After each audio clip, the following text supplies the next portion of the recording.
오늘 나눌 말씀의 제목은 큐티 본문 제목 말씀처럼 마음은 내게 멀도다라는 제목으로 우리 하나님의 말씀을 함께 나누도록 하겠습니다. 제가 이렇게 가만히 보면 참 많은 성도님들이 변하지 않는 것 때문에 굉장히 고통스러워하는 것을 봅니다.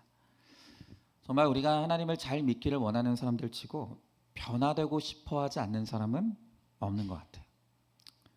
우리의 성품이 변화되길 원하고, 또 우리의 기질이 변화되길 원하고, 또 우리의 못된 마음이 변화되기를 원하는 것이죠. 그런데 참 아무리 신앙생활해도 정말 변하지 않는 나 자신을 보면서 어떤 분들은 포기하는 분들이 있어요. 나는 안 변화봐. 정말 내 성질머리는 안 고쳐지나 봐. 여러분 몇 번 고치려고 애도 써봤는데 또다시 원위치로 돌아오는 그런 것들을 보면서 크게 마음에 좌절하시는 분들도 계시고, 참 도무지 안 변하는 이 성질머리를 내가 어떻게 하면 고칠 수 있을까 고민하는 분들이 많죠. 여러분 실제로 참 제 선배 목사님 중에 어떤 분이 저에게 그런 말씀하셨어요. 박 목사, 내가 목회를 한 30년 이상 해보니까 사람 안 변하더라고. 그러니까 너무 아등바등 목회하지 마. 저한테 선배 목사님이 그렇게 말씀하시는 거예요. 여러분 그래서 제가 저를 봐도 잘 안 변하는 부분이 있고, 또 그 선배 목사님이 30년 이상 목회하신 선배 목사님이 또 그렇게 말씀하시니까 사람이 예수를 믿어도 다 성질대로 믿나 보다. 그렇게 생각했던 적도 있어요. 그러나 여러분 그렇지 않아요. 그렇지 않아요. 여러분 예수님은 오늘 우리에게 내 믿음대로 된다라고 말씀하셨어요. 여러분 우리가 정말 사람은 절대로 안 변한다고 믿으면 정말 우리의 믿음대로 사람은 안 변하는 거예요. 그러나 나는 나를 변화시킬 수 없지만 하나님은 고치지 못할 사람이 없다는 것을 믿어야 되는 거예요. 여러분 우리가 하나님의 은혜와 예수 그리스도의 십자가의 능력을 붙들어야 돼요. 그러면 그 사람은 그 믿음대로 변화되는 은혜가 있는 것입니다. 여러분 예수 안에서 변화되지 못할 사람은 아무도 없어요. 자, 그런데 이제 우리가 여기서 의문이 생기죠. 맞아요. 예수님께 능력이 있다고요. 예수님은 능히 우리를 고치시고 변화시키실 수 있어요. 그런데 왜 도대체 우리의 성질머리는 이렇게 안 고쳐질까요? 왜 이렇게 우리는 변화가 안 될까요? 왜 우리의 성도의 삶 속에 내가 변했다, 주변에 있는 사람들이, 무엇보다도 우리 가족들이 정말 예수 믿더니 너무 변했어, 왜 우리는 이런 말을 듣지를 못하는 걸까요? 여러분 거기에 원인이 있는데 그 이유가 무엇이냐면, 이 변화에 있어서 우리가 변화를 이루기 위해서 정말 우리의 마음이 얼마나 중요한지를 우리가 몰라요. 여러분 지금 우리 모든 문제의 근원은 사실은 마음의 문제예요. 우리의 마음이 변화되지 않았기 때문에 우리 성질이 변화되지 않아요. 우리 성품이 변화되지 않아요. 우리의 삶이 변화되지 않는 거예요. 여러분 그러니까 우리 모든 악의 근원, 또 악의 뿌리가 바로 우리의 마음이라는 것입니다. 그런데 우리가 이 마음이 얼마나 중요한지를 모르기 때문에 쉽게 바뀌지를 않는 것입니다. 여러분 그래서 오늘 우리가 말씀을 통해서 이 사람의 마음의 문제에 대해서 우리가 나누고, 어떻게 우리가 마음의 변화를 이루고 그 마음의 변화가 삶의 변화로 이어질 수 있는지 우리가 그것을 함께 좀 한번 나눠보기를 원하는 것입니다. 자, 그러면 먼저 첫 번째로 문제의 원인은요, 밖에 있는 것이 아니라 안에 있다고 말씀하시는 거예요. 여러분 우리가 어떤 문제를 겪건 간에 그 모든 문제는 밖이 원인이 아니에요. 안이 문제라는 것입니다. 자, 오늘 6절의 말씀에 보니까 이르시되 이사야가 너희 외식하는 자에 대하여 잘 예언하였도다 기록하였을 때 이 백성이 입술로는 나를 공경하되 마음은 내게서 멀도다 그랬습니다. 자, 여러분 우리가요 세상이 예전보다 더 발전했습니까? 라고 물으면 아마 거기에 아니라고 대답할 사람은 아무도 없을 거예요. 여러분 우리는 다 그렇게 믿어요. 예전에 비하면 지금 이 세상이, 특별히 우리나라가 예전과 비교했을 때 정말 비교할 수 없을 만큼 너무나 많이 발전했다는 걸 우린 다 알아요. 특별히 우리나라는 한강의 기적이라고 불리우지 않습니까? 정말 눈부신 경제 성장을 이루어냈습니다. 정말 우리는 더 나은 세상 속에서 살고 있어요. 더 발전한 세상 가운데 살고 있어요. 자, 그러면 이번에 한번 질문을 한번 바꿔볼게요. 세상은 발전했어요. 그런데 그러면 이 발전한 세상이 더 살기에 좋아졌나요? 또 하나, 사람들의 상태는 더 좋아지고 있습니까? 여러분 어떻게 생각하세요? 여러분, 우리가 세상이 예전보다 세상이 더 발전했다는 건 다 알아요. 그건 다 동의해요. 그러니 과연 이 발전한 세상 속에서 사는 것이 더 좋아졌는가? 그리고 예전보다 지금의 삶을 살아가는 사람들이 더 상태가 좋아졌을까? 여러분, 여기에는 우리가 맞다고 대답하기가 쉽지가 않아요. 여러분, 특히 세상이 이만큼 발전하고 더 부자 나라가 됐기 때문에, 그러면 우리 생각에는 사람들의 마음이 더 넉넉해지고 여유로워질 것 같은데 그렇지가 않다는 거예요. 여러분, 오히려 사람들의 마음은 가면 갈수록 냉랭해져요. 너무나 많은 사람들이 정신적인 고통을 호소하는 거예요. 그리고 사람들이 저지르는 이 범죄의 양상이 점점 더 잔혹해져 가는 거예요. 여러분, 뭐 제 어렸을 때만 해도요. 여러분 아시다시피, 여긴 다 아시다시피 예전에는 어떤 집이 이사를 오면 떡을 했습니다. 그죠? 시루떡 했어. 그래서 그거를 이제 동네 이제 이웃집에 돌리는 거예요. 그러면서 우리 이사 왔다고, 앞으로 잘 부탁한다고 이제 인사를 하는 거죠. 그게 당연했어요. 그리고 예전에는요, 제가 유치원, 초등학생 이 정도 시절만 해도 당연히 우리 집 이웃에 누가 살고 있는지, 그리고 그 집 형편이 대강 어떤지 다 알았어요. 여러분, 오죽하면 우리나라 옛말에 이웃 뭐라 그랬죠? 사촌이라 그랬잖아요. 여러분, 그래서 혹시 급한 일이 있어서 내가 저녁에 밥을 준비를 못했어요.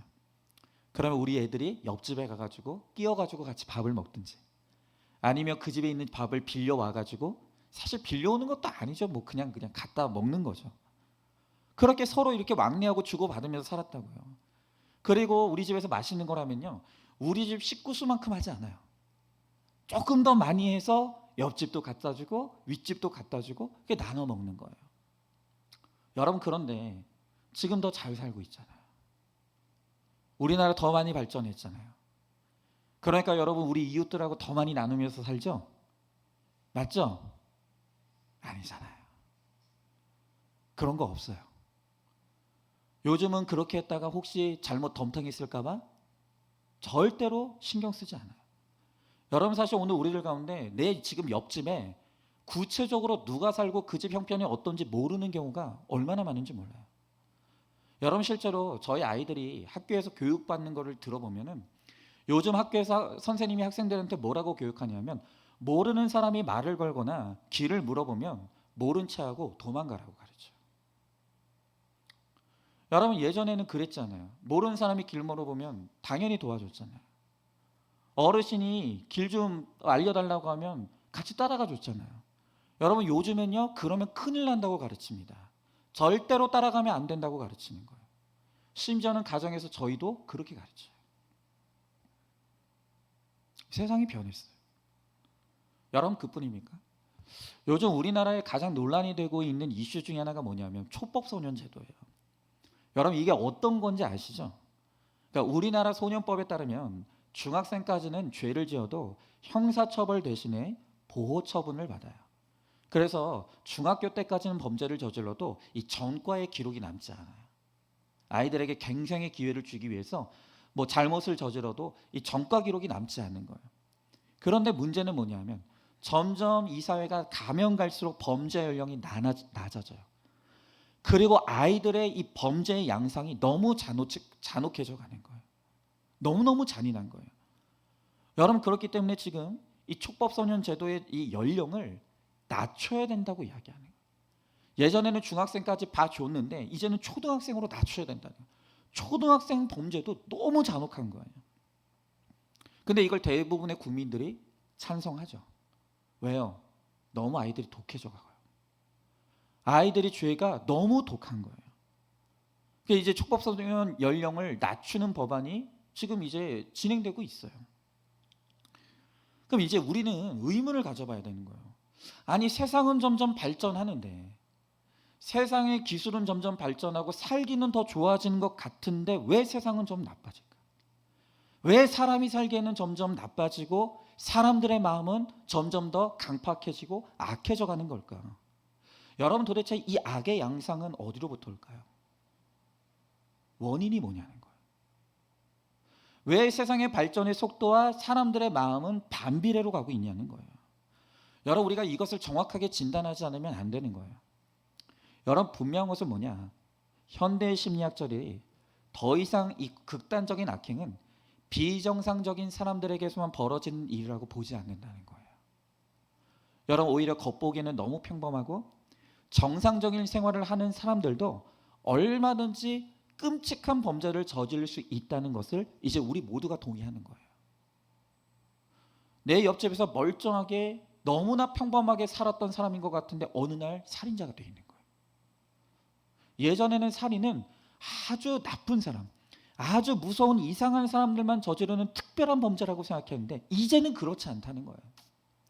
얼마든지 우리 주변에서 볼 수 있는 평범한 사람들도 얼마든지 이제 그런 끔찍한 범죄를 저지를 가능성이 있는 거예요.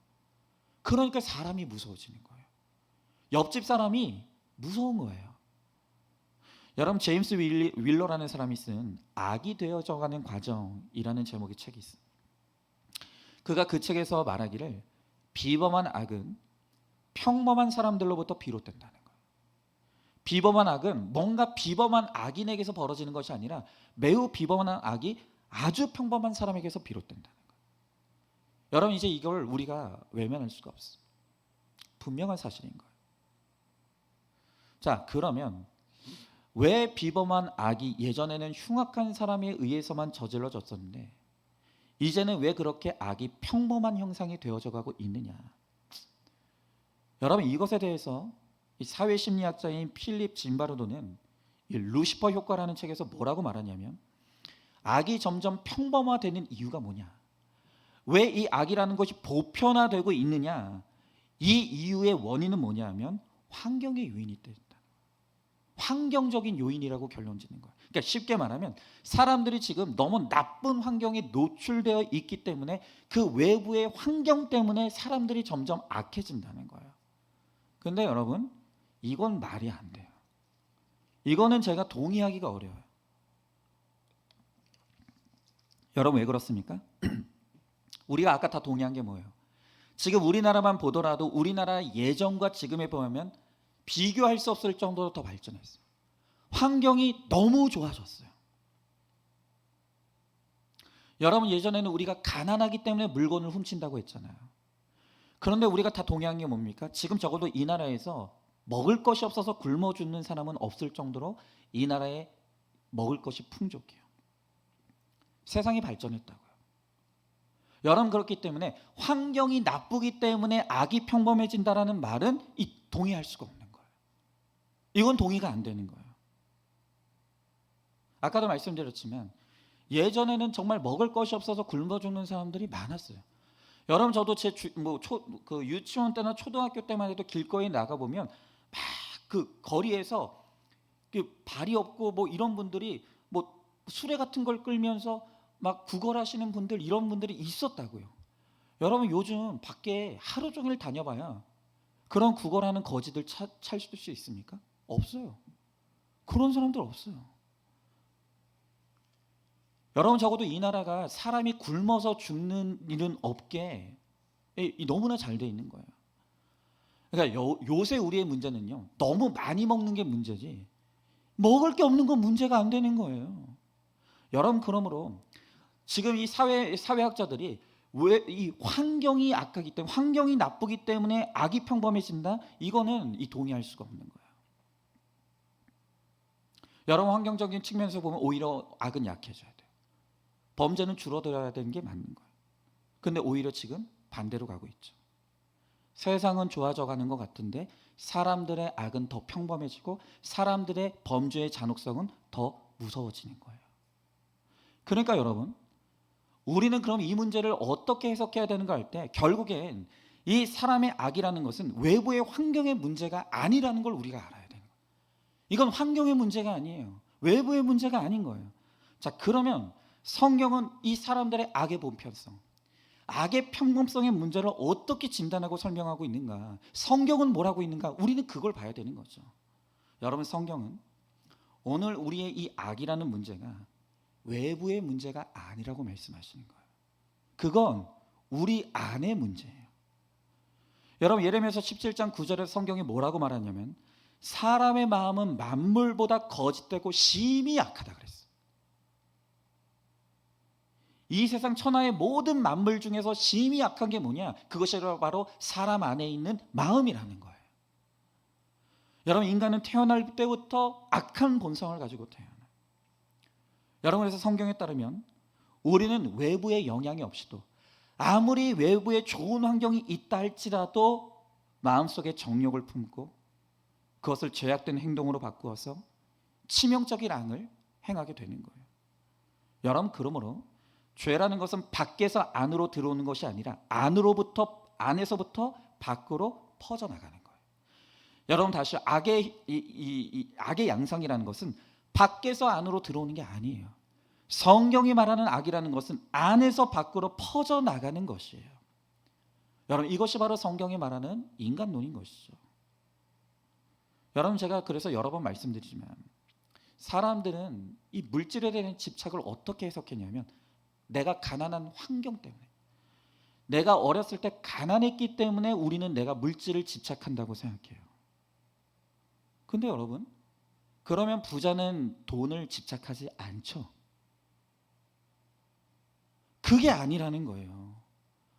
여러분, 우리가 하는 말대로 내가 이렇게 돈에 집착하고 돈의 물질에 대해서 이렇게 집착하는 건 내가 어렸을 때 가난한 환경 가운데 살았기 때문이야 라고 말해요.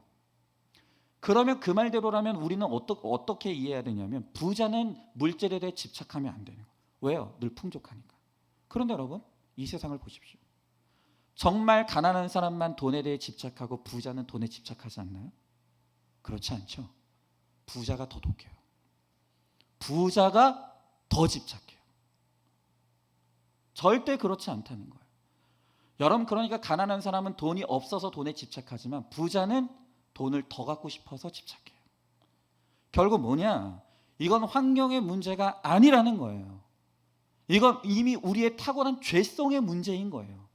우리 안에 있는 이 죄성이 우리로 하여금 물질을 탐하고 물질에 집착할 수밖에 없도록 만드는 것이지, 그것은 그 사람이 가난한 환경에서 살았느냐 부유한 환경에서 살았느냐는 아무 상관이 없다는 거예요. 여러분, 저 대기업의 부자들, 이 가정들 보세요.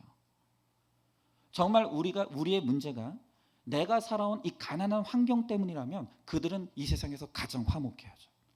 그들의 가정은 천국이어야죠. 그러던가요? 아니잖아요. 우리가 보는 게 뭐예요? 그들이 더 잔혹해요. 정말 부모의 유산 때문에, 돈 때문에 서로 원수가 되고, 부모가 자식을, 자식이 부모를, 형제가 다른 형제를 고발하고 소송하고 진흙탕 싸움을 마다하지 않아요. 우리는 이해가 안 되죠. 아니, 그 정도 돈이 많으면 그냥 그 정도에 만족하며 살 수 있을 것 같잖아요. 우리는 다 착해서 그렇게 생각하잖아요. 그런데 그들은 그렇지 않다고요. 가진 것들이 더 독해요. 가져본 사람이 돈이 얼마나 좋은지 더 잘 아는 거예요. 그러니까 더 집착하더라고요. 여러분, 이것을 모르고 사람들이 자꾸 이 악의 문제를 외부의 환경에서 찾거나 다른 사람을 탓하는 거예요. 그러면서 늘 우리가 하는 게 뭐냐면 내가 이렇게 된 거, 어렸을 때 우리 집이 가난해서 그런 거예요. 내 부모가 나에게 관심을 주지 않았기 때문이야. 내 부모가 나를 차별했기 때문이야. 자꾸 우리의 악의 문제를 외부의 환경 탓으로, 외부의 사람 탓으로 끊임없이 돌리는 거예요. 여러분, 그러나 다시 말씀드리지만 성경은 절대 그렇게 가르치지 않아요. 여러분, 문제는 우리의 밖에 있는 것이 아니라 우리 안에 있어요. 여러분, 그래서 늘 하는 말이 뭡니까? 인간은 죄를 지어서 죄인이 아니에요. 죄인이기 때문에 죄를 지을 수밖에 없는 존재인 거예요. 죄는 선택의 문제가 아닙니다. 이미 우리는 죄성을 가지고 죄의 본성을 가지고 이 세상에 태어났기 때문에 우리의 의지와 상관없이 우리는 죄에 끌림이 있어요. 자꾸 죄를 향해 가게 되어 있다는 거예요. 여러분, 우리의 가정도 마찬가지입니다. 여러분, 지금 수많은 가정들이 문제를 호소하고 있어요. 부부 사이에 갈등이 있습니다. 부모 자녀 간에 문제가 있습니다. 고부 간의 갈등이 있고 장서 간의 갈등이 있죠. 여러분, 이번 설날 때 어떠셨어요? 다 잘 넘기고 오셨나요? 아니면 피 터지는 전쟁 한번 치르고 오셨나요? 네? 목장에서 좀 이렇게 잘 좀 나눠보셨으면 좋겠는데, 수많은 갈등들이 가정 안에서 있어요. 그런데 여러분, 이 가정의 문제는 정말 인간의 타락 이후로 그 어떤 나라에서도 한 번도 해결을 이룬 적이 없어요. 이건 우리나라만의 독특한 문제가 아니에요. 전 세계 어느 나라든 가정의 문제가 있어요. 이 문제가 해결이 안 되는 거예요. 여러분, 왜 도대체 이 가정 안에서 이 갈등의 문제를 해결하기 힘든 걸까요? 이유가 뭘까요? 여러분, 그 이유는 무엇이냐면 자꾸 우리가 문제의 원인을 외부에서 찾기 때문이에요. 그러니까 늘 우리가 말하는 게 뭡니까? 나는 그런 사람이 아니었는데 내가 이 남편을 만나가지고 이렇게 됐다고. 나는 원래 그런 사람이 아니었는데 내가 이 여자를 만나가지고 내 인생이 이렇게 된 것이라고. 지금 우리 가정의 문제는 우리 자녀 문제라고. 시어머니가 너무 나쁜 사람이라고. 며느리가 너무 이상한 인간이라고. 장모님이 문제라고, 사위가 문제라고. 우리는 끊임없이 외부의 탓으로 우리 가정의 문제를 자꾸 돌리는 것이죠. 그래서 우리가 하는 게 뭡니까? 그 이혼이에요. 그러니까 이혼해서 환경을 바꾸는 거예요. 우리의 문제가 외부의 문제라고 생각하기 때문에 지금 남편, 지금 아내와 이혼하고 새 남편, 새 아내를 얻으면, 그래서 새로운 시댁, 새로운 처가를 얻으면, 그래서 새로운 식구들을 만나면 내 인생이 달라질 것이라고 생각해요. 그런데 여러분, 천만의 말씀이죠. 천만의 말씀. 여러분, 내가 아무리 환경을 바꿔도, 내가 지금 이 남편, 이 아내가 싫다고, 이 처가댁이 싫고, 이 시댁이 싫다고 아무리 내가 환경을 바꿔도 반드시 문제는 반복되거나 또 다른 더 심각한 문제가 거기서 생겨요. 여러분, 왜 그렇다고요? 성경은 오늘 우리 인생 가운데 일어나는 모든 문제의 원인은 밖에 있는 것이 아니라 안에 있다고 말씀하기 때문에. 여러분, 오늘 말씀에서 주님은 겉으로 너무나 멀쩡해 보이는 바리새인과 서기관들을 향해서 너희들은 겉으로는 멀쩡하지만 너희의 마음은 나에게서 멀도다 하라 그래요. 여러분, 지금 이 말씀은 무엇인가 하면 너희는 겉으로는 멀쩡해 보여. 너는 겉으로 보면 아무 문제 없는 사람인 것처럼 보여. 그러나 너희에게 문제가 있는데 그 문제는 뭐냐면 너희 마음의 문제야. 너희에겐 마음에 문제가 있어. 오늘 주님께서 그것을 말씀하고 계시는 거예요. 이게 무슨 말입니까? 그러니까 우리 악의 근원, 우리 문제의 근원이 밖에 있는 것이 아니라 우리 안에 있다는 거예요. 여러분, 그렇기 때문에 우리 안에 있는 이 악의 문제, 이 마음의 문제가 해결되지 않은 채로 아무리 우리의 밖에 이 외부의 환경을 바꿔봤자 그것으로는 절대로 문제 해결을 이룰 수 없다는 거예요. 문제는 반복되게 되어 있다는 거예요. 여러분, 그렇기 때문에 성경이 우리들에게 계속해서 지적하는 것이 무엇입니까? 우리가 100% 죄인이라는 것을 인정하라는 거예요. 여러분은 100% 죄인이에요. 그리고 하나님의 말씀 앞에서 나의 숨은 악과 죄를 깨닫고 회개하라는 거예요. 끊임없이 하나님 앞에 내 죄를 고하고 회개하라는 거예요. 여러분이 아무리 시치미를 떼고 나는 잘못이 없다고, 나는 억울하다고, 이 남편 때문에 내가 이러는 거고 이 아내 때문에 일어나는 거지 나는 정말로 잘못이 없다고 아무리 억울하다를 외쳐봤자 여러분의 문제만 길어질 뿐인 거예요.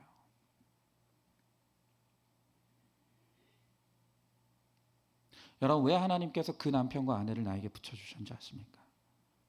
왜 그 시어머니와 그 며느리를 나에게 붙여줬는지 아십니까? 여러분, 그 사람들은 내 속에 감춰져 있던 나의 밑바닥 본성, 나의 성품의 한계를 드러내시기 위한 하나님의 막대기예요. 여러분, 그렇죠? 우리가 아무리 더러운 하천이라도 그냥 잔잔하게 머물러 있을 때는 깨끗해 보여요. 그런데 그 하천 바닥을 막대기로 확 휘저으면 그때 비로소 아래 가라앉았던 더러운 찌꺼기들이 확 일어나죠. 여러분 마찬가지. 지금 우리 가정에 내가 만난 그 남편, 그 아내, 그리고 내가 직장에서 끊임없이 갈등하는 그 직장의 동료들, 또 시댁과 처갓댁. 계속 우리 집사람이 처갓집이라고 하지 말고 처갓댁이라고 해가지고 내가 계속 이걸 머릿속으로 생각해가지고 시댁과 처갓댁 사람들. 여러분 하나님께서 그들을 나의 죄를 드러내기 위한 막대기로 사용하시는 거예요. 여러분 그런 사람이 아니었다면 나는 내가 착한 사람인 줄 알았을 거예요. 나는 내가 되게 사랑이 많은 사람이고, 나는 내가 되게 정이 많은 사람이고, 내가 되게 성품이 좋은 착한 사람인 줄 알았을 거예요. 그런데 하나님께서 그 막대기와 같은 그들을 내게 붙여주셔서 그들이 내 마음속을 휘젓는 순간 비로소 내 마음에 나도 몰랐던 나의 악한 성품들, 나의 인격의 한계, 내 마음속에 가라앉아서 나도 보지 못했던 나의 그 혈기와 분노를 드디어 하나님께서 그들을 통해서 보게 하시는 것입니다. 여러분 그러므로 우리의 문제와 갈등 속에서 내 죄를 회개하는 것이 바로 문제를 해결하는 가장 빠른 지름길. 왜? 하나님께서 그 사람은 내 죄를 보라고 붙여주신 하나님의 도구니까, 하나님의 막대기니까. 하나님이 지금 그 사람을 확 휘저으셔가지고 지금 내 속에 감추었던 나도 몰랐던 지금 나의 악과 죄를 하나님 드러내시는 거예요. 그 사람 때문에 지금 내가 그렇게 변한 것이 아니라 원래 나는 그런 사람이었는데 내가 몰랐을 뿐인 거예요. 그 사람이 휘저어줘서 나도 몰랐던 내 모습을 이제야 내가 보기 시작하는 거예요. 내가 변한 게 아니에요. 원래 나는 그런 사람이었는데 내가 그런 사람인지 몰랐을 뿐이에요. 그러니 여러분 억울하다고 외쳐봤자 문제 해결되지 않아요. 여러분이 회개해야 되는 거예요. 여러분 빌 클린턴 대통령이 당선됐을 때 그때 많은 사람들이 공감했던 이 선거 캠페인 문구가 무엇이었냐면 이거예요. 바보야, 문제는 경제야. 바보야, 진짜 문제는 경제 문제야. 여기에 많은 사람들이 공감하고 지지를 보낸 거예요. 근데 저는 이걸 바꿔서 이렇게 말씀드리고 싶어요. 여러분이 그렇다는 건 아니에요. 뭐 그럴 수도 있는데, 바보야, 문제는 네 마음이야. 우리의 문제는 여러분의 안에 있는 거예요. 여러분의 마음속에 있는 그 악이 여러분들의 문제인 거예요. 아무리 사람 탓하고 환경 탓해봐야 절대로 변하는 것은 없는 거예요. 정말 여러분 변화되기를 원하십니까? 정말 내가 변화받기를 원하십니까? 정말 내 환경이 변화되기를 원하십니까? 그 변화의 시작은 어디서부터 시작되냐면 내 안에서부터 시작되는 거예요. 여기서 시작되지 않으면 아무것도 변하는 게 없는 거예요. 우리 안에 선한 것이 아무것도 없어요. 우리가 얼마나 이기적인지 몰라요. 철저히 계산적이에요. 타인에 대해 그렇게 무심할 수 없고 사랑이 없어요. 우리가 그저 그냥 내가 친한 사람들끼리만 지냈을 때는 내가 되게 인정이 많고 정이 많고 사랑이 많은 사람인 줄 알았어. 그런데 이제 우리 교회에 조금 새 가족들이 들어오니까 그때 비로소 우리 안에 드러나는 게 뭡니까? 그렇게 우리가 끼리끼리 지내기를 좋아하고, 내가 잘 모르는 사람들에 대해서 마음을 열 줄 모르고 도무지 사랑할 줄 모르는, 정말 우리의 정말 좁쌀만도 못한 너무나 강팍하고 악한, 사랑이라는 일도 없는 오늘 우리의 마음의 악함을 우리가 보게 되는 것입니다. 여러분 이 시간 정말 주님 앞에 나의 마음을 깨트리는 회개로 나가야 되는 거예요. 여러분 문제는 밖에 있잖아요. 안에 있는 거예요. 오늘 이 시간 주님 앞에 주님 맞습니다. 내 안에 선한 것이 하나도 없습니다.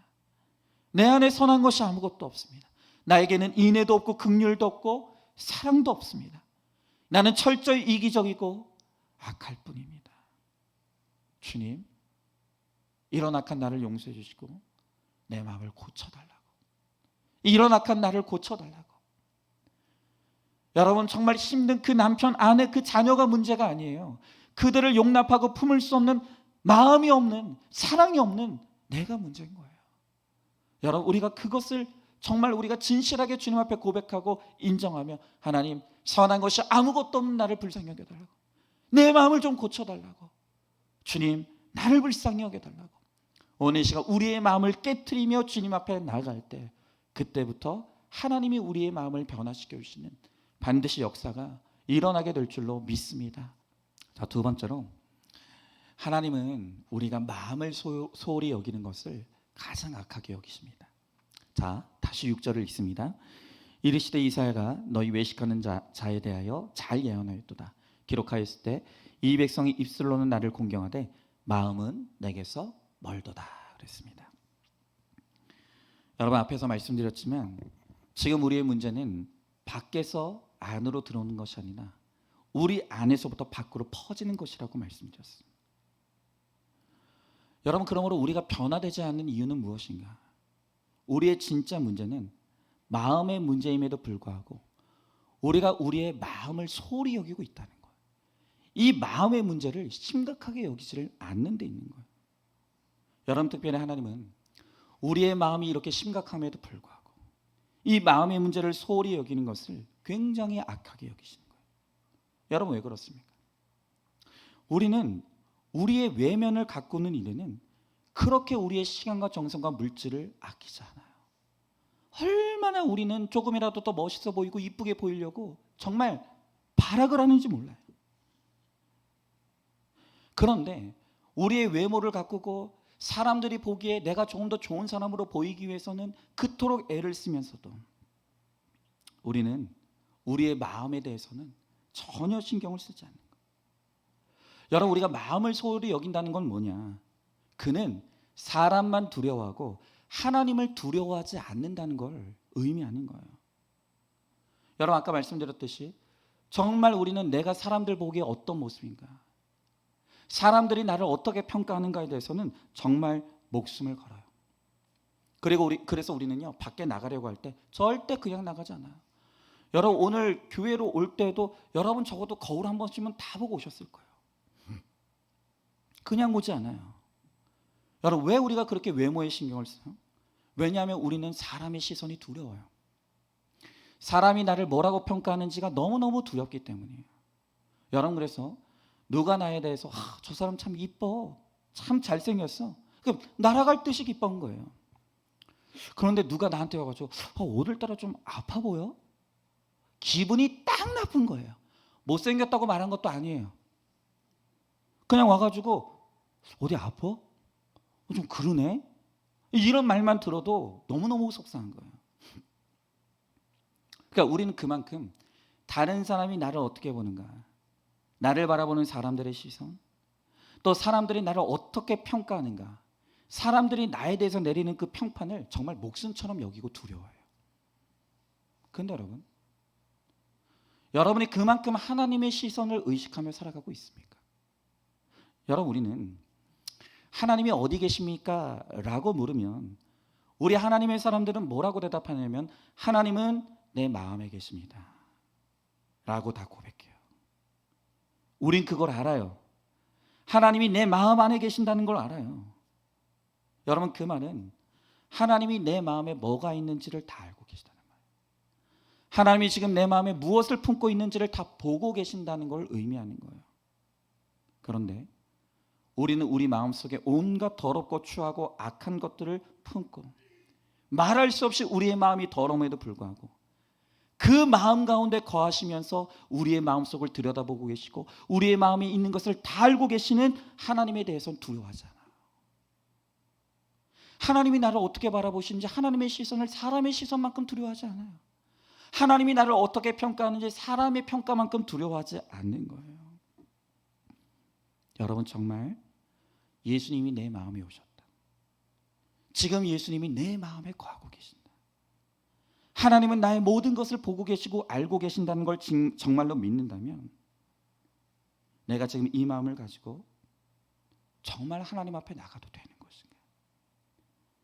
하나님이 지금 내 마음을 아시는데 나에 대해서 뭐라고 말씀하실까? 여러분, 두려워하지 않을 수가 없는 거예요.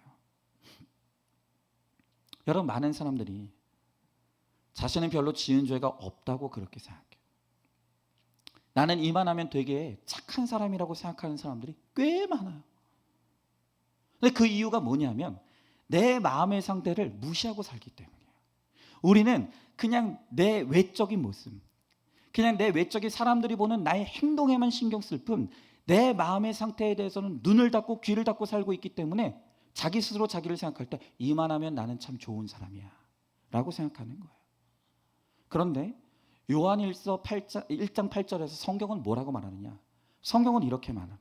만일 우리가 죄가 없다고 말하면 스스로 속이고 또 진리가 우리 속에 있지 아니할 것이요 그랬어요. 여러분 지금 오늘 여러분들 가운데 내가 이만하면 착한 사람이지, 내가 뭐 다른 사람 해코지한 적도 없는데 나는 이만하면 잘 사는 사람이야 라고 말한다면 그 사람은 어떤 사람이라고 말합니까? 그 속에 진리가 없다는 거예요. 그는 하나님을 믿는 사람이 아니라는 거예요. 여러분, 우리가 스스로 나 자신에 대해서 과대평가하면서 내가 이만하면 참 좋은 사람이고 착한 사람이라고 생각하는 기준은 뭐냐면 늘 우리의 행위예요. 우리의 행위. 나는 다른 사람에게 해코지한 적도 없고 다른 사람을 불편하게 한 적도 없고 이만하면 뭐 교통질서도 잘 지키고 그냥 뭐 그렇게 법질서 어기지 않고 잘 살아가는 나의 행위, 이게 내가 옳다라는 기준이에요. 그러면서 우리의 악한 마음, 나쁜 생각은 죄라고 생각하지 않아요. 여러분, 그래서 우리는 행위로 간음을 저지르지 않으면 마음의 간음은 죄라고 여기잖아요. 그리고 우리가 행위로 사람을 죽이지 않았으면 마음으로 미워하는 것은 죄라고 여기지 않는 거예요. 또 행동으로 남의 물건을 훔치지 않았으면 내가 도둑질을 했다고 생각하지 않아요. 그런데 여러분 아시죠? 우리 주님은 뭐라고 말씀하십니까? 하나님의 말씀은 뭐라고 하십니까? 마음에 음욕을 품었으면 간음했다는 거예요. 또 만약에 내가 마음으로 다른 사람을 미워했으면 이미 그는 살인한 자라고 말씀하시는 거예요. 또 내가 만약에 다른 사람의 무언가를 탐내면 이미 그 사람은 도둑질한 강도라는 거예요.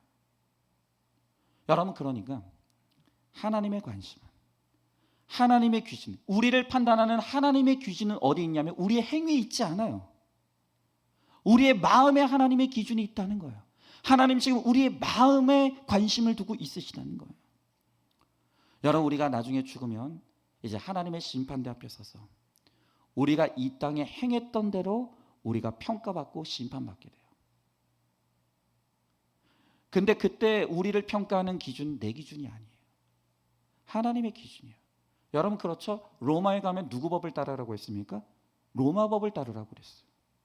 마찬가지로 우리가 나중에 하나님의 심판대 앞에 서면 그때 우리를 판단하고 심판하는 기준은 뭐냐면 이 땅의 법, 내 법이 아니라 하나님 나라의 법이라는 거예요. 하나님 나라의 기준이에요. 여러분, 그러므로 그때 가서 하나님 앞에, 하나님 내 기준에 나는 선했습니다. 하나님 나는 다른 사람에게 그렇게 불편함 끼치고 다른 사람 해코지한 적이 없습니다. 그러니 나를 천국으로 들어보내 주십시오 해봐야 아무 소용이 없다고요. 아무 소용이 없다고요. 그건 하나님의 기준에는 한참 미치지 못하는 기준이에요. 여러분, 그러므로 이제 우리는 나의 기준을, 이 기준을 나의 기준에서 하나님의 기준으로 바꿔야 돼요. 정말 여러분들이 하나님 앞에 받아들여지려면 여러분의 기준은 쓸데없는 거예요. 하나님의 기준이 무엇이고 하나님 앞에 받아들여지려면 내가 어떻게 해야 되는가? 하나님의 기준 앞에 내가 서야 되는 것이죠. 내가 하나님을 믿고 의식하기 때문에 이젠 우리가 내가 마음으로 짓는 죄를 행위만큼 두려워해야 돼요. 여러분, 그래야만 우리의 마음을 우리가 조심하게 되는 거예요. 우리의 마음이 지금 하나님 앞에 어떤 모습인지를 두려워할 줄 알게 되는 거예요. 여러분, 무엇보다 하나님께서 우리가 짓는 우리의 마음의 죄를 심각하게 여기시는 이유는 뭐냐면 결국 우리의 마음의 죄는 결국 행위의 죄로 반드시 연결되기 때문이에요. 여러분, 어느 집사님이 계시는데 이 집사님에게 외아들이 있었어요. 근데 이 아들이 굉장히 얌전하고 그냥 모범생으로 흐트러짐 없이 잘 자랐어요. 모든 사람들이 정말 이 아이는 착한 아이야, 어쩌면 그렇게 이 아이는 착해라고 칭찬받는 그런 아이였다고요. 그런데 어느 날 청천벽력 같은 소식을 들었는데 이 아이가 범죄를 저질렀다. 그런데 그 범죄가 뭐냐면 성폭행을 저질렀다. 아니 너무나 모범적이고 너무나 얌전했던 이 아이가 성폭행의 죄를 저질렀다는 거예요. 이해가 안 돼요. 그럴 애가 아니거든요. 그런데 이제 경찰에서 조사를 하면서 이 아이의 사정을 쭉 들어보니까 이미 오랫동안 이 아이가 음란물 중독에 빠져 있었던 거예요. 아무도 모르게 혼자 조용히 그렇게 음란물에 빠져서 마음의 음란의 죄를 키우고 있었다는 거예요. 그러다가 어느 날 저녁에 골목길을 가고 있는데 여자가 지나가요. 자기도 모르게 충동을 억제하지 못하고 그런 일을 저지르게 됐다고 그렇게 이 아이가 진술을 하더라는 거예요. 여러분, 우리가 행동으로 죄를 저지르지 않아야 되죠.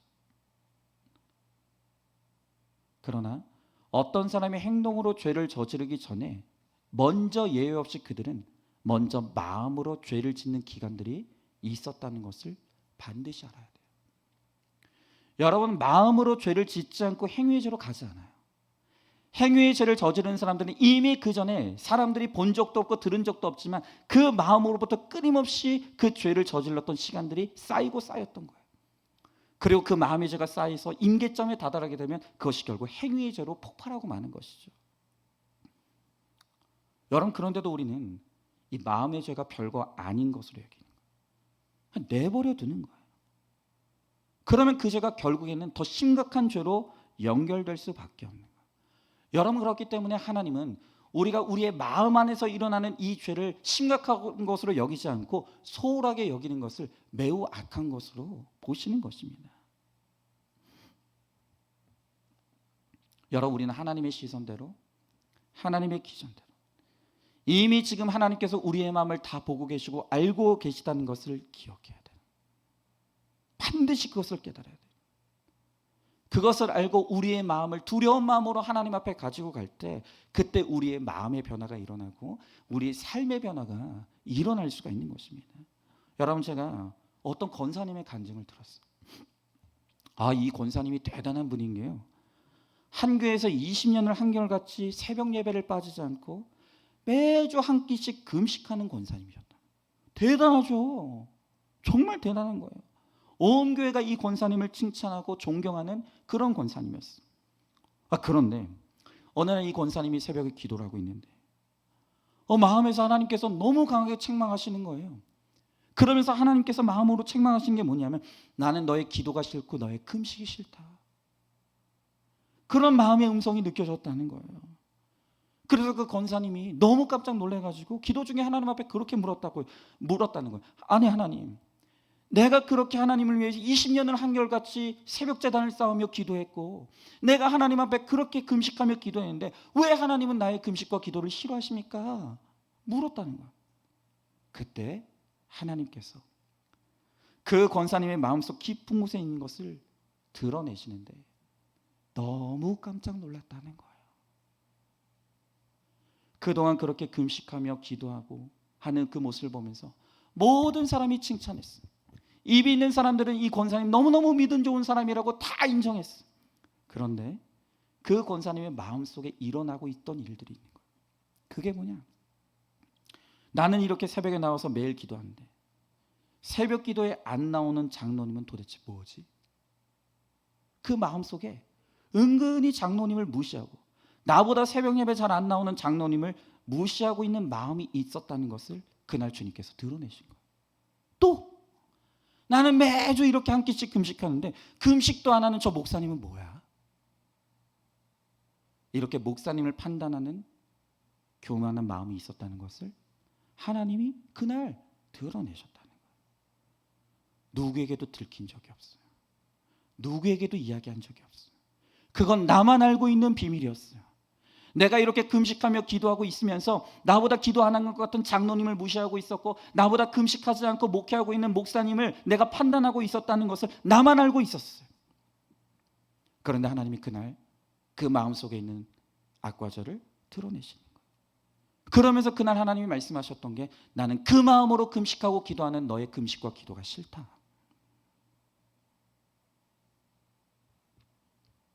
그날 그 권사님이 그 마음의 음성을 듣고 정말 하나님 앞에 펑펑 울면서 회개했다는 거예요. 하나님, 내가 20년 동안 금식하며 기도했는데 다 내가 헛것이었습니다. 내가 헛기도했고 내가 헛금식했습니다. 하나님, 이제부터 다시 하겠습니다. 철저하게 회개했다는 거예요. 여러분 아시겠습니까? 하나님은 우리의 마음을 보신다고요. 알량한 사람의 시선은 얼마든지 속일 수 있어요. 사람들 앞에서는 여러분이 겸손한 척할 수 있고 여러분이 믿음 좋은 척할 수 있고 얼마든지 사람의 인정과 칭찬을 받기 위한 행위로서는 얼마든지 사람을 속일 수 있다고. 여러분, 그러나 하나님은 절대 못 속여요. 내가 20년이든 30년이든 40년이든 사람의 눈을 속이면서 믿음사운 사람인 척할 수 있지만 나중에 하나님의 심판대 앞에 서면 내 마음의 숨은 악과 죄는 다 드러나는 거예요. 그리고 그때 우리 중에 어떤 사람들은 내가 너를 도무지 모른다, 내가 너를 도무지 모른다라고 말할 사람이 있다는 거예요.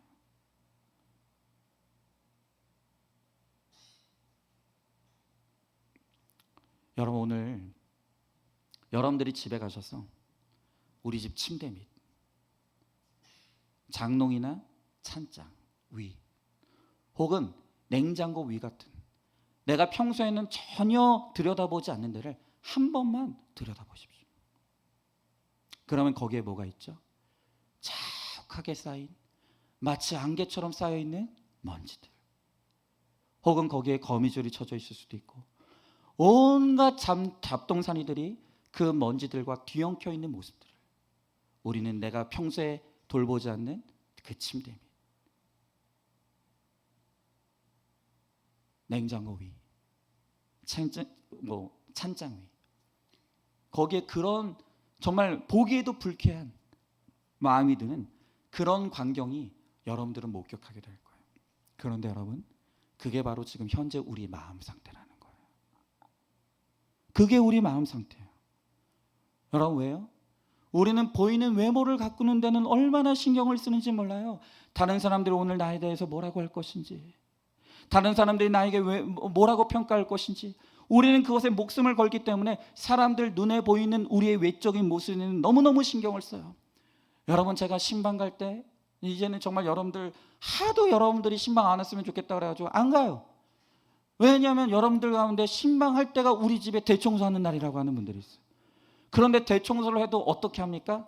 정말 대청소하는 게 아니라 나의 잡동사니를 방 안에, 죄송해요, 처박아 두는 거예요. 그리고 목사님이 있는 그곳만 깨끗하게 정리하고, 뭔가 목사가 우리 집을 구경하려고 하면 절대 들어가시면 안 된다고. 목사님 예의가 없는 거라고. 에? 그렇게 하죠. 하도 그래가지고 이제 제가 안 가. 우리는 하여튼 사람이 보이는 곳만 신경을 쓰는 거예요. 내 마음은 아무도 안 본다고 생각하는 거예요. 그러니 마치 사람들이 보는 곳만 청소하고 사람들이 보이는 곳은 청소하지 않아서 우리 집의 소파 밑에는 온갖 먼지로 가득하고 온갖 잡동사니가 그 먼지와 뒤섞여 가지고 정말 보기에도 불편한 그러한 모습인 것처럼 지금 우리 마음이 그렇다는 거예요. 우리 마음이 지금 그런 형편없는 상태라. 더 안타까운 건 뭔지 아십니까? 그 온갖 죄의 먼지로 가득한, 정말 참고만도 못한 우리의 그 마음 안에 누가 계세요? 주님이 계세요. 거기 주님이 계신다고요. 주님이 탄식하고 계시는 거예요. 네 마음이 죄로 이렇게 더러운데, 온갖 잡동사료로 네 마음이 이렇게 더러운데 너는 도무지 마음을 깨끗이 할 줄 모르는구나. 네 마음을 돌볼 줄은 모르는구나. 여러분, 그러면서 오늘 주님께서 뭐라고 말씀하십니까? 너는 마음으로만, 입으로만 나를 공경하고 마음은 내게서 멀다. 사람들이 듣기 좋은 신앙의 고백은 잘해요. 사람들이 들을 때 저 사람 정말 믿음 좋아 라고 들을 만한 그런 행위들은 잘해요. 그런데 그 마음은 하나님께서 멀어요. 그 마음은 도무지 돌볼 줄 모르는 거예요. 여러분, 이 시간에 회개해야 되는 거예요. 하나님은 마음을 방치하는 자를 악하게 보시는 거예요. 그리고 그 더러운 마음에 감히 하나님을 모시고 사는, 하나님이 그 안에 거하고 계시는 것을 알면서도 도무지 그 마음을 청소하고 깨끗하게 돌볼 줄 모르는 오늘 우리의 모습, 회개해야 되는 거예요. 사람의 시선만 두려워할 줄 알고, 사람만 보기에 좋고 사람이 나를 좋게 평가하는 거에는 목숨 걸면서 도무지 지금 하나님이 나를 어떻게 다루지, 하나님이 나를 어떻게 평가하시는가에 대해서는 도무지 두려워할 줄 모르는 오늘 우리의 모습. 이 시간 이것을 회개해야 되는 거예요. 하나님, 내 마음을 방치하지 않게 해달라고. 하나님, 내 마음을 깨끗하게 해달라고. 하나님, 정말 회개로 내 마음이 깨끗할 수 있도록, 하나님 정말 주님 앞에서 두려운 마음으로 이제는 내 마음을 살필 수 있게 해달라고. 오늘 우리가 그렇게 기도해야 되는 것입니다.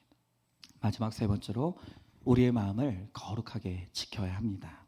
자, 다시 6절의 말씀이 있습니다. 이르시되 이사야가 너희 외식하는 자에 대하여 잘 예언하였도다. 기록하였을 때 이 백성이 입술로는 나를 공경하되 마음은 내게서 멀도다 그랬습니다. 여러분, 밖이 아니라 안이 중요하다고 했습니다. 밖으로부터 안으로 더러워지는 것이 아니라 우리 안에 있는 것이 밖으로 나와 더럽게 하는 것입니다. 마음의 죄가 무서운 것입니다. 여러분, 그러므로 이제 정말 우리의 마음을 소홀히 여기면 안 됩니다. 우리를 더럽히는 마음의 죄를 그냥 두어서는 안 되는 거예요. 지금 우리의 마음을 미움이 더럽히고 있어요. 우리의 마음을 시기와 질투가 더럽히고 있어요. 우리의 마음을 온갖 욕심이 더럽히고 있습니다. 오늘 우리의 마음을 정말 너무나 많은 악과 죄들이 더럽히고 있다는 거예요. 이제 우리가 그것을 깨닫고 너무나 더러운 내 마음에 거하시는 주님, 그 주님께 회개하며 우리의 마음을 거룩하게 지켜야 된다는 거예요. 자, 그러면 우리가 어떻게 우리의 더러운 마음을 깨끗게 하고 우리의 마음을 거룩하게 지킬 수 있을까? 결론부터 말씀드리면 우리의 마음을 지키는 가장 좋은 방법은 우리의 마음을 말씀으로 채우는 것이라는 거예요. 여러분, 골로새서 3장 16절의 말씀에서 성경은 이렇게 말하고 있어요. 그리스도의 말씀이 너희 속에 풍성히 거하여 모든 지혜로 피차 가르치며 권면하고 시와 찬송과 신령한 노래를 부르며 감사하는 마음으로 하나님을 찬양하고. 그리스도의 말씀이 너희 속에 풍성히 거하고. 여러분, 여기서 이 풍성히 거한다는 말은 뭐냐면 그냥 가득 찼다는 정도가 아니라 그것이 너무나 꽉 차서 흘러 넘치는 상태를 의미하는 거예요. 내 마음에 어떤 여백도 없어요. 어떤 공간도 없어요. 내 마음이 하나님의 말씀으로 가득 채워져 있는 상태, 그게 바로 너희 속에 말씀이 풍성히 거하고라는 말씀의 뜻인 거예요. 여러분, 제가 언젠가도 말씀드린 적이 있습니다. 우리의 마음은 너무 작아요. 하나만 담을 수 있어요. 죄를 담든지 말씀을 담든지 둘 중에 하나밖에 없는 거예요. 여러분, 죄를 담으면 말씀이 들어올 수 없어요. 그러나 하나님의 말씀으로 채워지면 죄가 들어올 수 없는 거예요. 여러분, 그래서 오늘 우리의 마음속에 주님의 말씀으로 풍성하면 우리의 마음이 거룩한 하나님의 영의 성전으로 지어져 가는 것이에요. 여러분, 바로 그때 우리의 마음이 변화되면, 우리의 마음이 말씀으로 채워지고 그 말씀으로 우리의 마음이 변화되면 그때 우리의 삶이 변해요. 우리의 인격이 변해요. 내가 변하면 내 가정이 변해요. 우리 교회도 변하게 되는 거예요. 나 하나 변하면 우리 목장이 달라지는 거예요. 여러분, 제가 참 재밌는 제목의 책을 알게 됐는데 하나님의 약병이라는 제목의 책이에요. 이 책은 데릭 프린스라고 하는 한 영국인 신자가 쓴 책이에요. 그가 세계 2차 대전 중에 의부명으로 5년 동안 이제 군복무를 하게 돼요. 근데 여러분, 이 전쟁 중이니까 뭐 그렇게 위생이 좋겠어요? 잘 씻지도 못하고. 그러니까 5년 동안 공복무를 하면서 그가 피부병을 앓게 돼요. 막 손발이 갈라지고 약한 피부가 한번 갈라지니까 그게 아물지를 않아요. 그러니까 재발하고 너무 상태가 악화되니까 뭐 온갖 약을 먹어도 고쳐지질 않는 거예요. 그 이 피부병 때문에 이 사람이 굉장히 고통을 당해요. 그런데 같은 군생활을 하던 어느 병사가 자기에게 책 한 권을 줘요. 그런데 그 책을 읽는데 그 책의 내용 중에 하나가 뭐냐면 하나님께서 우리를 말씀으로 치료하신다는 내용이었어요. 그러면서 그 책의 잠언서 4장 20절부터 22절 말씀을 언급해요. 이 잠언서 4장 말씀이 이래요. 내 아들아, 내 말에 주의하며 내가 말하는 것에 귀를 기울이라. 그것을 내 눈에서 떠나지 말게 하며 내 마음속에 지키라. 그것은 얻는 자에게 생명이 되며 그의 온 육체에 건강이 됨이라. 여러분, 그가 책을 읽으면서 이 말씀을 읽을 때 하나님의 말씀이 그에게 생명이 되며 그의 온 육체에 건강이 됨이라는 이 말씀에 확 꽂혔어요. 저도 목사인데 성경에 이런 말씀이 있는지 설교 준비하다가 처음 알았어요. 하나님의 말씀이 우리의 영혼에만 유익이 있는 게 아니라 그 하나님의 말씀이 온 육체에 건강이 된다. 그가 그것을 깨닫는 순간, 말씀이 육체에 건강을 준다면 이 성경은 하나님의 약병이네. 하나님의 약병이네. 하나님의 말씀을 펴고 그 말씀을 읽는다는 것은 하나님의 약병에서 약을 먹는 것이구나. 그걸 그 사람이 깨닫게 돼요. 그러면서 이제 그가 성경을 읽게 돼요. 특별히 우리가 이제 보통 약을 처방받으면 이제 안내하는 게 뭐죠? 식후 30분이 지나서 약을 먹으라고 하잖아요. 근데 이 사람이 정말 순수한 마음으로 그렇게 성경을 읽는 거예요. 항상 이 사람은 식사를 하고 나면 30분 후부터 약 먹는 것처럼 성경을 보았다. 왜? 이게 약이니까. 내가 밥 먹었으니까 이제 약 먹는 시간인 거예요. 그는 그 마음으로 하나님의 말씀이 우리 온 육체를 건강하게 한다는 이 말씀을 붙들고 그날부터 정말 하나님의 말씀을 약 먹듯이 그렇게 읽었다는 거예요. 그런데 성경을 읽으면서 하나님께서 정말 말씀으로 자기를 치유하시는 경험을 하게 되는 거예요. 피부병이 나은 거예요. 본인 스스로가 믿어지지 않을 정도로 무슨 약을 먹어도 고쳐지지 않던 이 피부병이 그 하나님의 말씀을 붙들고 마치 약을 먹는 것처럼 간절하고 정성스럽게 말씀을 읽으면서 자기 피부병이 고쳐진 거예요. 그가 그러고 난 다음에 정말로 성경책을 너덜너덜해질 정도로 그렇게 읽었다는 거죠. 그러면서 이 사람이 깨닫게 되는 거예요. 하나님이 말씀을 통해서 우리를 치료하는 데는 이 네 가지 중요한 지침이 있다는 거예요. 하나는 하나님의 말씀에 항상 주의를 기울여야 한다. 그리고 하나님께 이르는 말씀에 항상 귀를 기울여야 한다. 그리고 내 말을 내 눈에서 떠나지 않게 하라. 그리고 마지막으로 그 말씀을 마음속에 지켜라. 이 하나님의 말씀이 나에게 약이 되려면 이 네 가지 원칙을 철저하게 지켜야 된다. 다시요. 하나님 말씀에 항상 주의를 기울여라. 그리고 이르는 하나님의 말씀을 항상 귀를 기울여 들어라. 그리고 내 말을 내 눈에서 떠나지 않게 하라. 그리고 그 말씀을 마음속에 지켜라. 자신이 이 말씀을 하나님이 주신 약으로 알고 그 말씀을 성경이 너덜너덜해질도록 정말 정성스럽게 읽고 묵상하고 그것을 마음으로 지키는 것을 통해 그가 건강해지는 것을 보면서 저 또 다른 건강 때문에 어려움을 겪는 동료 병상들에게 그것을 권하기 시작하는 거예요. 이게 하나님의 약인데 너도 한번 따라해보라. 그리고 정말 순수하게 가르쳐주는 대로 따라하는 사람들이 있었는데 그 사람들도 낫게 되더라는 거예요. 그 사람들도 나음을 얻더라는 거예요. 여러분, 그가 한 일이라고는 계속 말씀을 묵상하고 그 말씀을 마음으로 품고 그 말씀을 마음으로 품은 대로 살기 위해 몸부림치는 거예요. 그랬더니 하나님께서 그냥 몸만 고쳐주시는 것이 아니라 성령을 체험하게 하시고 십자가를 지신 예수님에 대하여 눈을 뜨게 하시는 거예요. 은혜의 눈이 활짝 열린 거예요. 그래서 그가 군대에서 체험한 그 말씀의 은혜, 말씀의 능력으로 이제 제대하고 나서 그가 목사가 되는 거예요. 그리고 그 이야기를 담은 책이 하나님의 약병이라는 제목으로 그렇게 나오게 되는 거죠.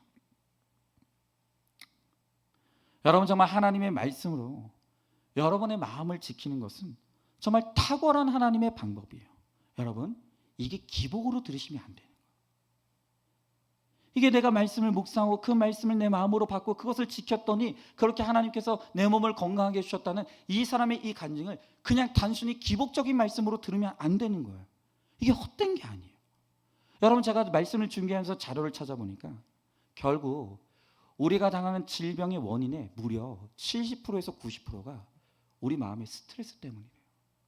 다 아시죠? 여러분 맨날 몸이 아파서 병원에 가면 의사 선생님이 먼저 물어보는 게 뭐죠? 요즘 스트레스 받는 거 있으세요? 아 이거 몰라? 근데 하여튼 의사 선생님 맨날 그거 뭐 그러면서 하는 말이 뭐예요? 스트레스 받지 마시라고. 왜냐? 우리의 질병의 70%의 90%가 마음의 스트레스. 그리고 이 직접적으로 스트레스로 인해서 병이 발생하는, 직접적으로 스트레스가 원인이 되는 질병의 가지수가 무려 50가지나 된다는 거예요.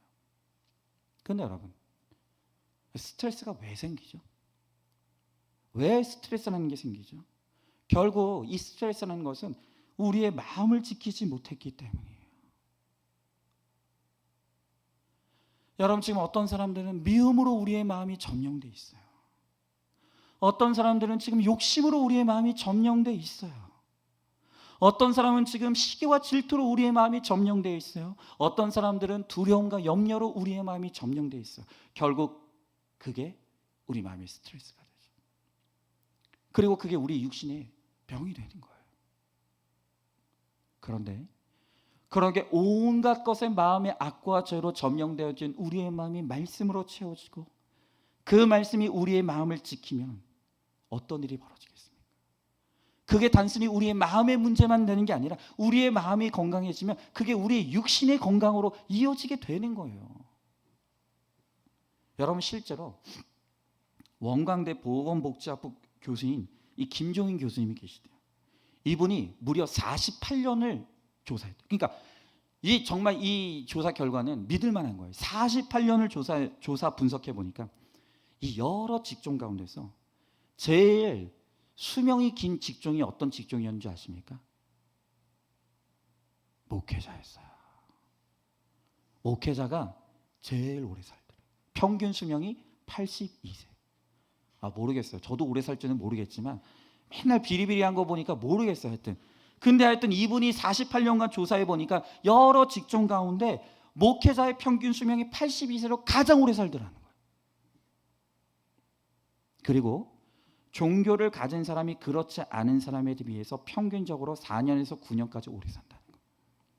그리고 매주 종교 활동에 참여하는 사람들은 전혀 참여하지 않은 사람들보다 사망 위험이 20%에서 33% 낮게 나타난다는 거예요. 자, 여러분, 왜 이런 결과가 나올까요? 이게 우연히 나오는 결과가 아닌 거예요. 하나님의 말씀에 능력이 있는 거예요.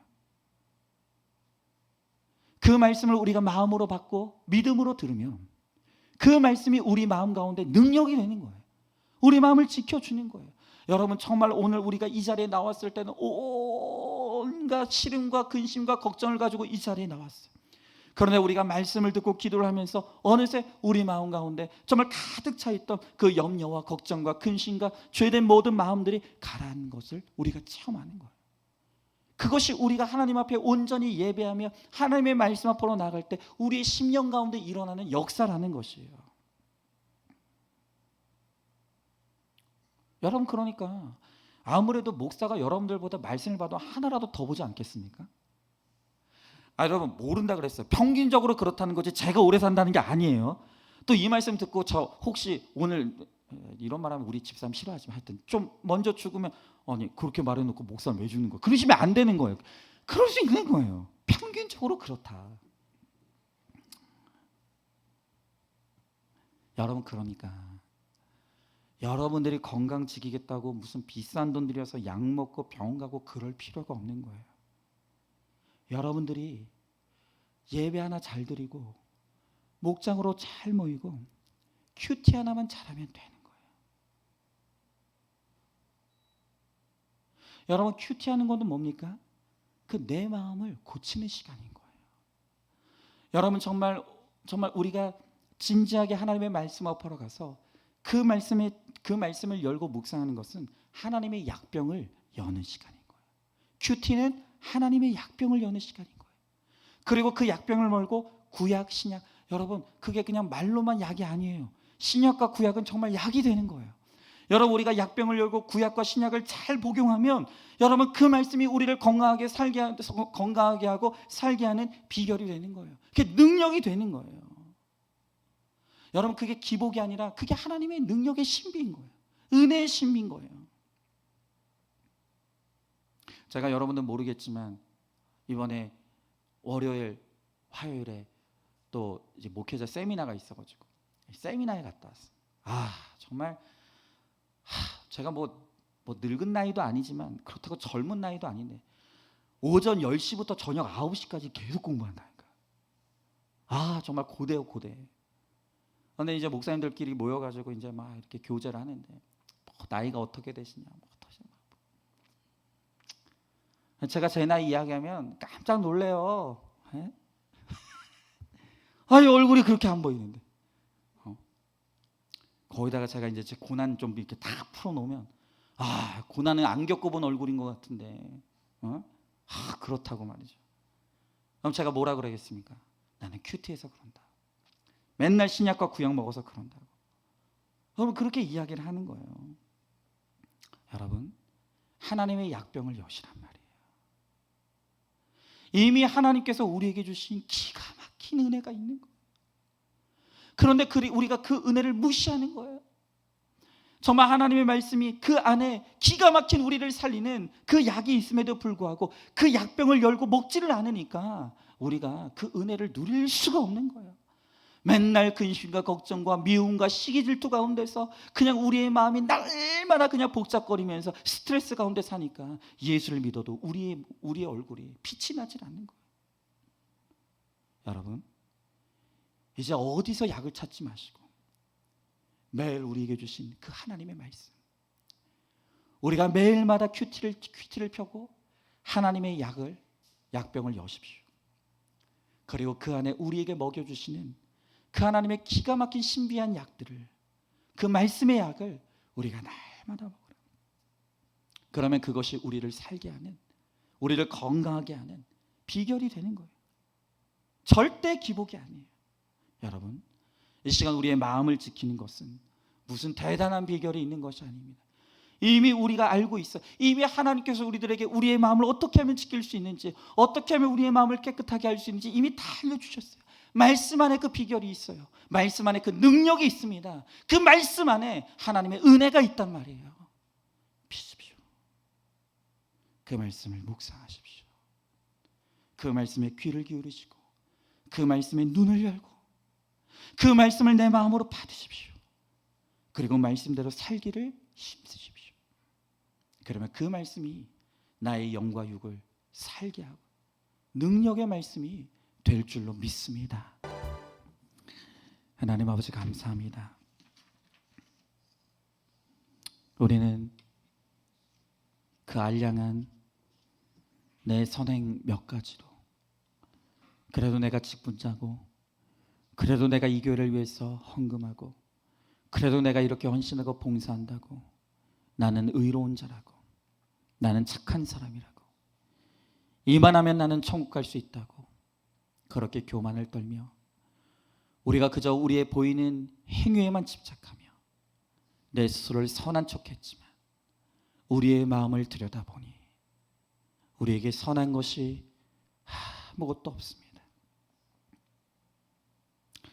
하나님이 우리의 마음을 다 들여보고 계시는데도 우리의 마음이 악하고 음란하며 죄와 욕심이 가득하고 시기와 질투하며 그렇게 사람들을 미워하고 아무도 사랑할 수 없음에도 불구하고 내 마음이 악한 것은, 하나님이 내 마음이 악한 것을 다 보고 계시는 것에 대해서는 조금도 두려워할 줄 모르고 아무것도 신경 쓰지 아니하는 우리가 정말로 악한 자인 것을 오늘 주님께서 우리들에게 말씀하여 주십니다. 하나님, 우리에게 정말 선한 것이 하나도 없습니다. 내 마음을 들여다보니 너무나 부끄럽습니다. 정말 내 마음을 우리가 깨끗하게 하지 못하여서 온갖 죄로 더러워진 마음에 우리 주님을 모시고 있으면서도 그것이 부끄러운 줄도 몰랐습니다. 주님, 우리를 용서하여 주시옵소서. 이제는 정말로 내 마음에 선한 것이 아무것도 없는 우리가 얼마나 악한 자인 것을 우리가 깨달을 수 있게 하여 주시옵시고, 우리의 마음을 깨트리며 주님 앞에 나아가 회개함으로 정말 우리의 마음을 깨끗게 하시는 하나님 아버지의 마음을 얻을 수 있도록 주님 우리 가운데 함께하여 주시옵소서. 하나님, 이미 우리의 마음을 깨끗하게 하라고 우리에게 주신 은혜의 말씀이 있습니다. 하나님, 그 말씀이 바로 우리의 약병입니다. 그 말씀 안에 나를 살리고 나를 깨끗하게 하며 나를 건강하게 하는 하나님의 약이 있음을 하나님 우리들에게 말씀하십니다. 그런데도 우리가 정말로 여전히 하나님의 말씀을 귀히 여기지 아니하고 그 말씀을 펴지 아니하고 그 말씀을 읽고 묵상하고 듣고 지키지 아니하므로 하나님 아버지, 우리가 병든 자로 있습니다. 하나님, 우리를 용서하시고 우리를 불쌍히 여겨주셔서 이제는 정말로 하나님의 말씀을 펴고 하나님의 약병을 열게 하여 주시옵소서. 그리고 그 말씀을 읽고 묵상하고 듣고 지키어내어서 그 말씀의 약을 날마다 받아 먹음으로 말미암아 그 말씀이 우리의 영혼을 살리며 우리의 마음을 깨끗하게 하며 우리의 육신을 치료하고 고치시는 하나님의 은혜의 능력을 체험하는 우리 모두가 되게 하여 주시옵소서. 하나님, 말씀의 능력으로 우리를 치유하시고 고쳐 주시옵소서. 말씀의 능력으로 모든 더러운 귀신들이 떠나가게 하여 주시옵소서. 말씀의 능력을 통하여서 하나님, 우리의 묶인 것이 매인 것이 풀어지고 열려지는 에바다의 은혜가 임하게 하여 주시옵소서. 하나님, 말씀을 사랑하는 모든 자들 가운데 우리 주님께서 함께 하시고 깨끗게 하시며 고쳐주시는 치유의 은혜가 임하게 하여 주시옵소서. 믿사오며 사랑이 많으신 우리 예수님 이름 받들어 기도드리옵나이다. 아멘. 이제는 우리 주 예수 그리스도의 은혜와 하나님의 사랑과 성령의 교통하심이, 이제는 내 마음에 선한 것이 아무것도 없으며 내 마음에 악한 것과 더러운 것들을 이 시간 주님 앞에 내어놓고 회개하며 이제 나의 심령을 주의 말씀으로 채워 그 말씀으로 거룩하여지며 깨끗하여지며 건강해지기를 소망하는 사랑하는 모든 성도들 머리 위에 이제로부터 영원토록 함께 계실지어다. 아멘.